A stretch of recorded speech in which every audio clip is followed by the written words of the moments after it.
I did that mostly. You did, yeah, yeah.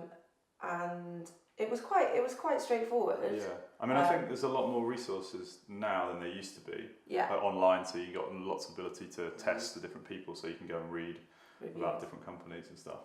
Yeah, and I think for me, and probably this is the reason that it was an easy decision, is that, you know, when you have people coming over to your house, it's very easy to get the measure of them in terms of whether you would like to work with them.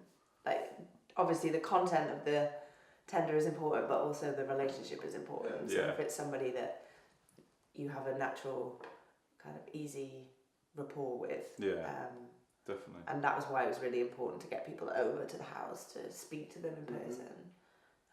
Yeah, no, I agree with that, and I think we've obviously done a few other bits around the house with less success or less good relationships with our contractor. So it was also really important, you know, these projects happening in the middle of the house. We lived here the whole time. The project was ongoing as well. So knowing that we knew who we were going to call if there was a problem, when there was an issue, and there always will be some. Basically, you know there'll be something, and it's just about having the team there that you know will deal with them. And so I think that gave us a lot of confidence when we met Alex and the team, and we were very, very comfortable with that.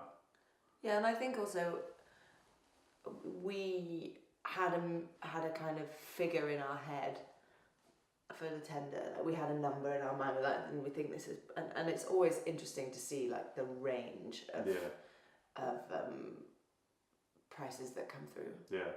And also it gives you a good understanding of what people are prepared to be honest about and what they're going to just give you at the end. Yeah. You know, if they could be transparent about how everything's priced, or if they're going to say, oh yeah, I'll do it for this, and then suddenly, you know, things just get added on and added on and added on. And I think also, to be fair, it's a bit harsh because we both work vaguely in this industry, so we do have an understanding, well, you definitely do, and I kind of do have an understanding of how much stuff costs, and also how much the right people cost. That you can do things very cheaply, but it won't last very long, and then you'll end up spending the same amount of money to make it right in the end. And then the most expensive one was somebody who hadn't even been to the house. They just clearly had been on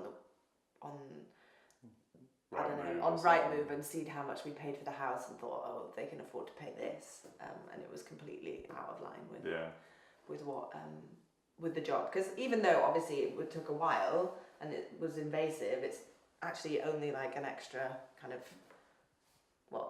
not even 100 square feet of space.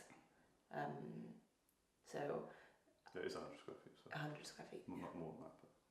But yeah, so I think that was kind of enlightening. Whereas obviously when you came round, it was very much. Well, I think the most important part is that it's quite itemised, so you actually understand what the different things cost. So you could say, this bit's more expensive than we thought. Is there another way of doing it? Or you know, this is actually a bit cheaper than we thought, so maybe we can spend a bit more on some other things. So I think having it really broken down in different sections, the way that it was all provided to us from Alex and the team, gave us a really good option to say what we could do and what we couldn't do. I think that's really important. Yeah.